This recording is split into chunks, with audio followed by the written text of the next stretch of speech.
Transferencia asíncrona.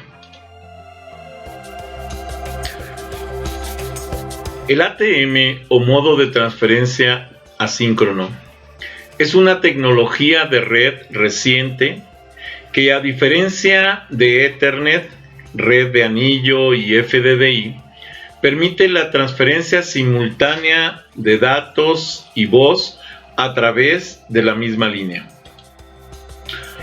El modo de transferencia asíncrono, ATM, fue desarrollado por CENET.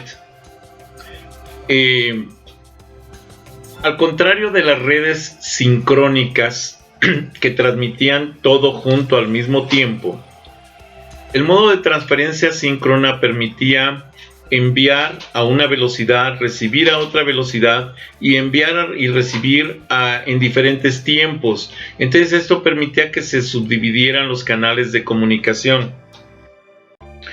Normalmente el modo de transferencia síncrona se trabaja por medio de bandas, la banda ancha del canal, que son las bandas de transmisión del mismo, que se pueden subdividir para transferir diferentes tipos de datos o de información.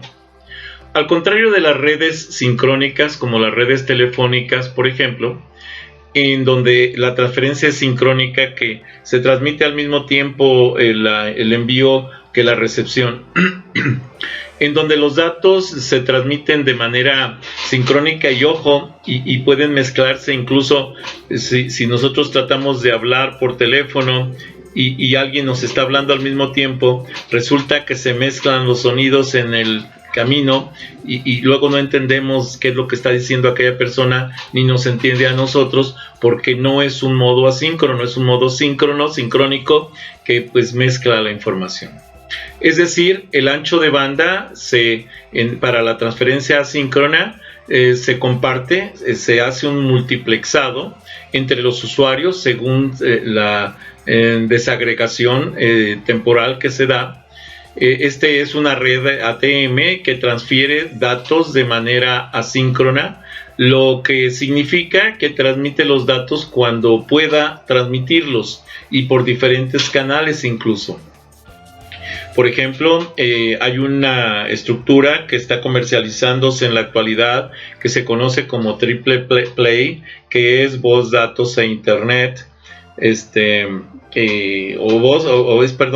voz, televisión e internet, y que corresponde precisamente a que en un solo cable se divide en 3 bandas: una banda para la voz, y que sería el servicio telefónico, otra banda para lo que es la televisión, ¿sí? La televisión digital que viaja por cable, y otra banda para lo que es el internet, o sea, los datos.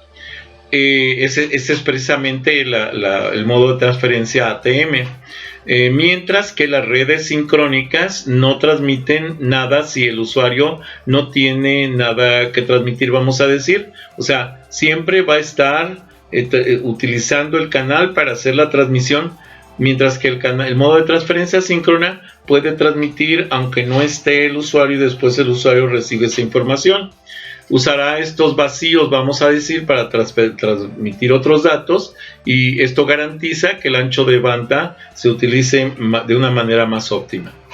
La multiplexación en el ATM, en el modo de transferencia asíncrona, un examen más cercano del protocolo ATM y cómo opera, ayuda a explicar precisamente cómo los circuitos virtuales, las rutas virtuales, los conmutadores, los servicios que ellos acarrean se afectan entre sí, ¿sí? En una figura que vamos a ver más adelantito se muestra precisamente la forma básica de la jerarquía de transmisión en modo de transferencia asíncrono. Una conexión ATM consiste en celdas de información contenidos en circuitos virtuales. Estas celdas provienen de diferentes fuentes representadas por generadores de bits o a tasas de transferencia conectadas,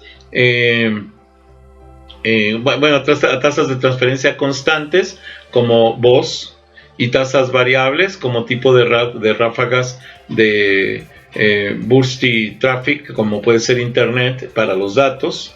¿sí? Incluso televisión, por ejemplo. La multiplexación en ATM, cada celda o cada núcleo de transmisión dentro del ancho de banda puede estar integrada por 53 bytes, ¿sí? De los cuales 48, opcionalmente 44, son para lo que es la transferencia de información y el resto para la identificación de los tipos de datos, y la restante, bueno, para el uso de campos de control, cabecera, como información de quién soy y dónde voy, etcétera. Es identificada como un circuito de identificación virtual, un BCI, y un Virtual Path Identifier, identificador de ruta virtual, BPI, dentro de estos campos de control que incluyen tanto el enrutamiento de celdas como el tiempo de conexión. La organización de la cabecera, el header, el encabezado de la información que viaja por los canales, variará levemente dependiendo de si la información relacionada es para interfaces de red o redes de usuario de red. Las celdas son enrutadas individualmente a través de los conmutadores, ¿sí? Basados en estos identificadores, los cuales tienen significado local, ya que pueden ser cambiados de interfaces a interfaces. O sea, se recibe un conmutador específico que te manda una señal que ya está etiquetada y que va dirigida directamente a tu domicilio, y en tu domicilio se separa en lo que es la televisión, el cableado telefónico, la información telefónica o el internet, y eso es lo que te entrega esta forma de transferencia. El protocolo de transferencia, el modo de transferencia asíncrona o protocolo ATM, consiste en 3 niveles de capas básicas, ¿sí? La capa física, la capa ATM y la capa de aplicación ATM. La primera capa se llama capa física, physical layer. Define las interfaces físicas con lo que los medios de transmisión y el protocolo de trama para la red de ATM, la red de modo de transferencia asíncrona, es responsable de la correcta transmisión y recepción de los bits en el medio físico apropiado. En la capa de transferencia física es donde precisamente se genera la comunicación. Aquí es donde se aplica, vamos a decir, la energía que va a utilizarse como señal portadora, por ejemplo, para mandar los diferentes tipos de datos que se van a manejar.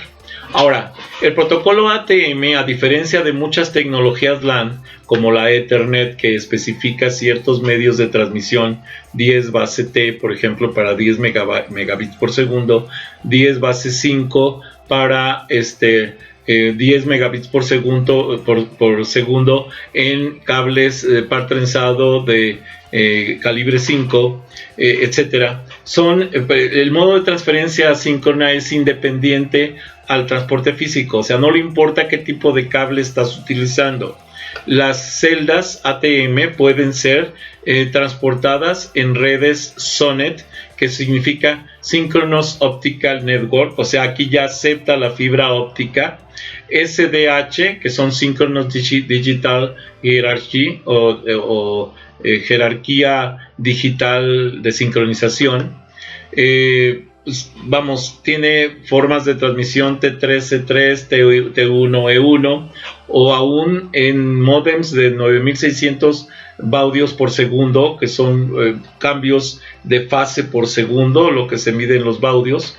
Hay 2 subcapas en la capa física que se separan en el medio físico de transmisión y de extracción de datos. ¿sí? Entonces, esta capa se encarga precisamente de la señal analógica portadora, donde se monta la información y donde se puede mandar la información. Puede ser a través de fibras ópticas, puede ser de señal Ethernet, puede ser de cable coaxial, etcétera. No importa el tipo de cableado, es independiente. Si analizamos nosotros de una forma gráfica lo que sería un formato básico de una jerarquía ATM, podemos encontrar que tenemos la voz, el video que puede ser la televisión y los datos que puede ser el internet, y lo vamos a transmitir en diferentes canales de comunicación dentro del canal de comunicaciones, y esto se conoce precisamente en los anchos de banda para cada una de las señales. Por ejemplo, la voz viaja por estos canales, el canal 1, el video va a viajar por el canal 2, y los datos o internet va a viajar por el canal 3, y son los circuitos virtuales que cambian o que distribuyen los tipos de datos que viajan en un solo cable de comunicación, pero está subdividido, su ancho de banda está subdividido en partes, en bandas, para transmitir diferentes tipos de información. Cada paquete de datos está estructurado por 53 bytes. Decíamos 44 bytes son o 48 bytes son para el envío de datos, y el resto va de 44 a 48, y el resto va para identificación de los encabezados, de las cabeceras, para saber hacia dónde va dirigida la información. La red define 3 niveles.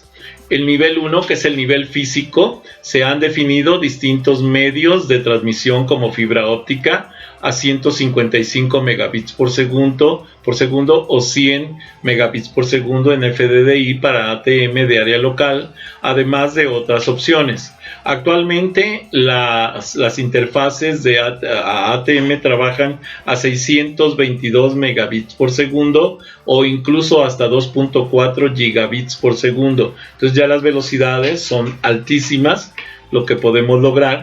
El segundo nivel ATM, el nivel ATM, así se le llama precisamente, es una capa independiente para la conmutación y el multiplexado de los paquetes. O sea, aquí es donde se conforman los paquetes que se van a transmitir sobre el canal de comunicaciones. Se define la estructura de las celdas como conectores de información de 53 octetos, y estos octetos, 5 son para lo que es la identificación de los encabezados o de las cabeceras, y 48 son precisamente para el envío de datos.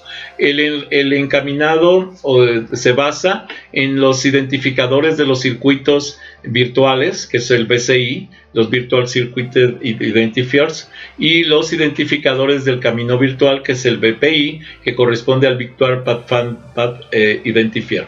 El path, o sea, path significa ruta, son rutas virtuales de identificación.